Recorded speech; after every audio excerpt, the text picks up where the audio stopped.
पिछला जो भी अपराध किया है, पिछला अपराध किया है और आगे पुण्य करके आधा तो काट देना और आधे अपराध को तेरे को हमें छोड़ देना, वो हम समाप्त कर देंगे।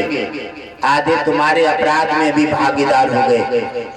और जानते हैं, और जो आगे नामदान लेने के बाद पिछला तो अपराध की गठरी है, आधा तुम्हें छोड़ दिया, आधा गुरुदेव ने अपने ऊपर ले लिया है। आधा गुरुदेव काटेंगे और कहा आगे आगे जो भी पाप और पुण्य करेगा उसमें हम भी भागीदार रहेंगे, भागीदार रहेंगे। और नामदान का मतलब है क्योंकि किसी से अटैच खाता खुल जाता है, अगर खाते पे कहीं समस्या आ रही है तो दोनों खाते पे समस्या आ जाएगी। उन्होंने कहा जो भी तुमने पाप और पुण्य किया है दोनों के हम भागीदार रहेंगे। अगर पाप किया है तो पाप भी आधा भरेंगे और पुण्य किया है तो आधा पुण्य भी हमें सुतई हमारे खाते में दाखिल हो जाएगा। अब आपने दोनों ही माध्यमों से और कोई भी नियम का पालन नहीं किया, ऐसा सोच करके गुरुदेव ने उसी नगर में एक महत रानी रहती थी, महत रानी, और बड़े जिगरी भक्त थे, पहले से वो आदेश का पालन करते थे। उन्होंने कहा, गुरुदेव ने बुलाया और कहा, हे शिष्या, एक छोटा सा काम है। गुरुदेव ने कहा, हे शिष्या, एक छोटा सा काम है। कहने लगे गुरुदेव आदेश, तो कहने लगे मेरा एक शिष्य नया बनने के लिए नामदान लेने आ रहा है। फिर क्या करना है गुरुदेव? उन्होंने कहा नामदान लेने आ रहा है और उसकी परीक्षा लेना है, उसके सब कर्म खत्म कर देना है। कहने लगे गुरुदेव आज हमें लगता है कि आज खतरा का निशाना बना रहे हो। अरे हम किसी के नामदान लेने आ रहा है, किसी की मंजिल रोकेंगे और वो तो वैसे भी गुस्सा में आता होगा। कहने लगे अगर तुम्हें हमारे आदेश का पालन करना है, कहने लगे गुरुदेव क्या करना है? शिष्य आ रहा है और स्नान करके अच्छे कपड़ा पहन के, क्योंकि गुरुदेव के पास आ रहा है नामदान लेने के लिए। हे शिष्या, रास्ता में निकल पड़ना भाई, और किसी साइड से आकर के जा रहा हो और पैर भी फिसला लेना। पल्ला कूड़े का जितना भी है, गोबर मिलमा सभी उसी के ऊपर डाल करके और स्वयं धरती पर गिर जाना।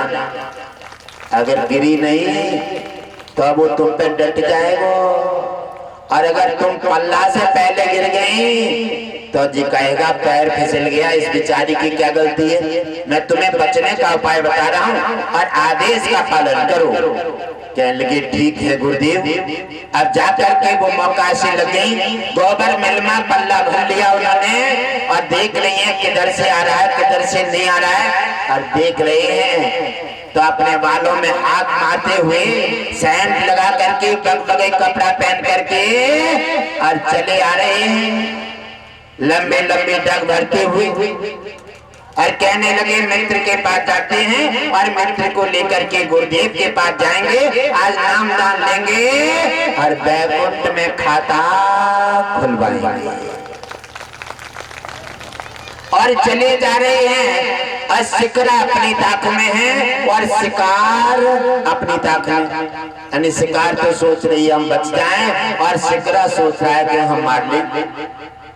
अब अपनी अपनी ताक में है, देख रहे हैं उन्होंने रास्ता से जैसे निकलते हैं और पीछे से उन्होंने लंबे लंबे पैर मारे और जैसे पास में गए तो पल्ला तो गोबर का उनके ऊपर डाल दो और अपना पहले से पीछे गिर जाता। एकदम मुड़ करके देखा तो सब बगबगे कपड़ों पर गोबर पड़ा हुआ है, सब कपड़े गंदे हो गए और बाल मांग भी बिगड़ गई। कहने लगे आज तुमने क्या कर डाला, सुगुन कर दिया है और जब लौट के देखा तो वो भी वहां पर बेचारी फैली पड़ी है और बहाने बना के आंखें बंद कर दी। कहने लगे अगर न को बहाने ना बनाए तो हम पे डट जाएंगे, इसलिए बहाने बना दो, आंखें बंद कर ले। और करवट मारने लगे और चीखने लगे, मेरा हाथ टूट गया, मेरा पैर टूट गया। उन्होंने कहा चलो कोई बात नहीं है, तुम्हारे कहीं लगी तो नहीं है? अरे हमारे लगे कहीं नहीं है, लेकिन हमें ये बड़ा सदमा है। आप ऐसे तैसे गुरुदेव के पास जा रहे थे, तुम्हारे सब कपड़े गंदे हो गए, यानी काम का काम बिगाड़ दिया और कोई हित दर्शा रही। ये है चतुराई।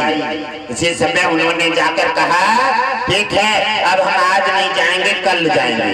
वहीं से लौट जाते हैं और दूसरा दिन व्यतीत होता है और गुरुदेव ने फिर से शिष्या से कहा परीक्षा हुई है लेकिन पूरी नहीं हुई है, लेकिन पूरी नहीं। उन्होंने कहा जाओ शिष्या, आज शिष्य आ रहा है और भ्रष्टा का पल्ला ले जाओ, भ्रष्टा का।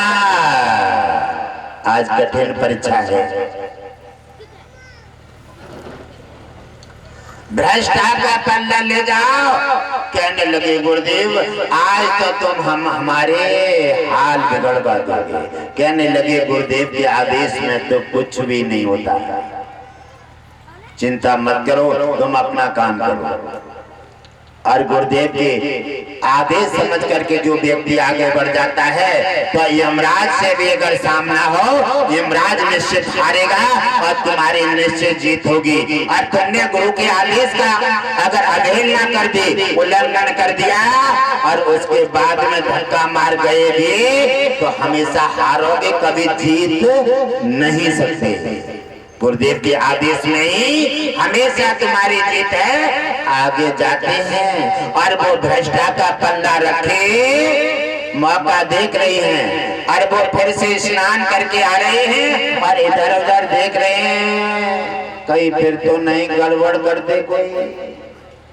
आज तो बड़े मौका से जा रहा, इधर देख ले उधर देख ले, कोई गड़बड़ तो नहीं कर रहा है, कहीं फिर से निकल पड़े और गोबर का पल्ला मेरे ऊपर डाल दे। और कहीं दिखाई नहीं दिया और जैसे छिप के उन्होंने देखा एक पथरी से गली से निकल पड़ करके और भ्रष्टा का पल्ला सिर से डाल दिया और पूरे शरीर पर भ्रष्टा हो जाती है, कपड़ा बाल मुंह साफ सब जाता है, बदबू ही बदबू हो गई।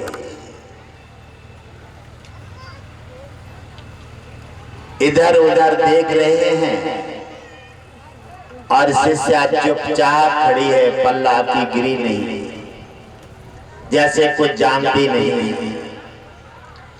देख रहे हैं मुड़ करके भ्रष्टाचार पूरे शरीर पर बह रही है और देख रहे हैं महतरानी की ओर तो गुरुदेव की छवि नजर आ रही है। एकदम कहने लगे आखिर मैं तुम्हारे इस रहस्य को समझ नहीं पा रहा हूं, आखिर कल तुमने पल्ला डाला तब भी कोई उद्देश्य था और आज तुमने भ्रष्टा डाली है। मैं समझ गया तुम्हारा उद्देश्य क्या है। आप मेरे अहंकार को हटाना चाहते हैं, आप मेरे क्रोध को नाश करना चाहते हैं और पहले आप गुरु हैं और उसके बाद वो गुरु हैं। वहीं पर महतरानी के पैरों से गिर गए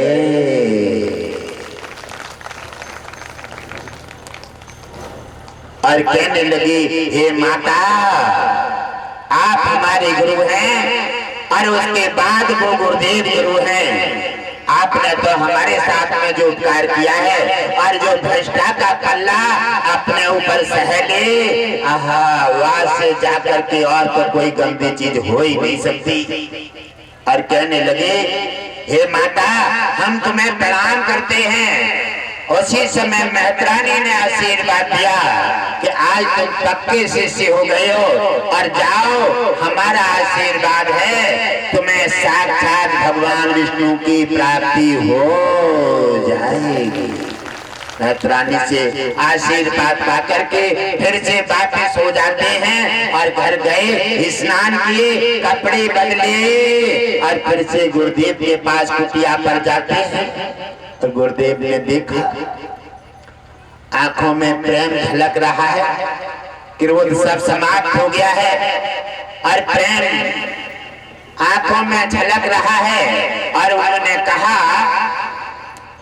आओ शिष्य, आज तुम्हें किसी संकट में सदमा में दिखाई देते हो और बार बार 2 बार कल आ रहे थे, कल भी आप पर संकट आ गया और आज आए हो, आज भी संकट आया है।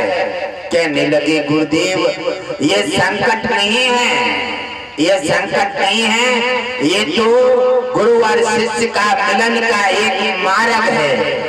और हे गुरुदेव, अगर वो कहने लगे महतरानी जो कल मिली वो आज तो नहीं मिली।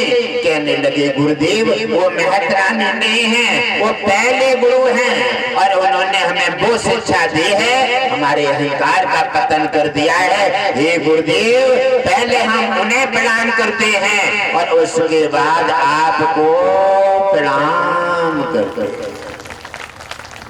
गुरुदेव ने कहा, ये शिष्य, अब तुम शिष्य बनने योग्य हो। और तब तक देखें, थोड़ी देर बाद वो भी उनके शिष्य पधार जाते हैं। दोनों शिष्यों को नामदान दर्शाया और उन्हें मार्ग दिया और कहा, हे शिष्य, अब तीसरे दिन मेरी मृत्यु होने वाली है।